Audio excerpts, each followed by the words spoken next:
অনেকেই জীবনে বহুবার অথবা এক বা একাধিকবার শয়তানের প্ররোচনায় প্ররোচিত হয়ে জেনায় লিপ্ত হয়েছেন।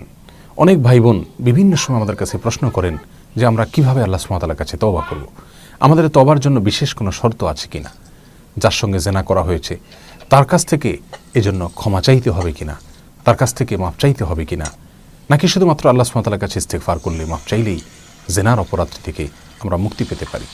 প্রিয় দর্শক, সন্দেহ নাই জেনার মতো অপরাধ এর সাজা অত্যন্ত ভয়াবহ।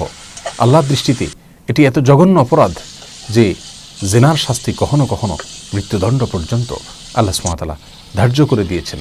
রজমের মতো কঠিন শাস্তি আল্লাহ সুবহানাহু ওয়া তাআলা আরোপ করেছেন জেনার জন্য কোনো ক্ষেত্রে। অর্থাৎ কোনো ক্ষেত্রে জেনা এটা মানুষ হত্যা করার মতো অপরাধ। এই অপরাধে যদি আমাদের জীবনে কেউ আমরা লিপ্ত হয়ে থাকি, আল্লাহ মাফ করুন, এক বা একাধিকবার যদি কেউ জেনা করে থাকেন, তাহলে সেক্ষেত্রে সেই জেনা থেকে তওবার জন্য অন্য সকল অপরাধ থেকে তওবার যে শর্তগুলো সেগুলো এক্ষেত্রে প্রযোজ্য।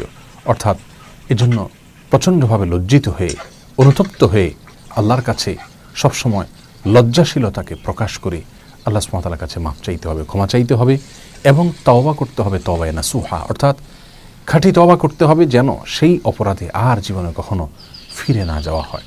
সেজন্য সংকল্প করতে হবে, কঠিনভাবে যদি সংকল্প করা হয় এবং পেছনের গুনাহ থেকে সরে আসা হয়, গুনাহের উপকরণ থেকে এবং আসবাব থেকে, মাধ্যমগুলো থেকে যদি তিনি সরে আসেন এবং আল্লাহর কাছে লজ্জিত হয়ে আগের কৃত অপরাধের জন্য ক্ষমা চেয়ে মাপ চেয়ে নতুন করে আর কখনো না করার জন্য সংকল্প করেন, দৃঢ়ভাবে প্রতিজ্ঞাবদ্ধ হন, তাহলে ইনশাআল্লাহ জেনার অপরাধ আল্লাহ সুবহানাহু ওয়া তাআলা ক্ষমা করবেন।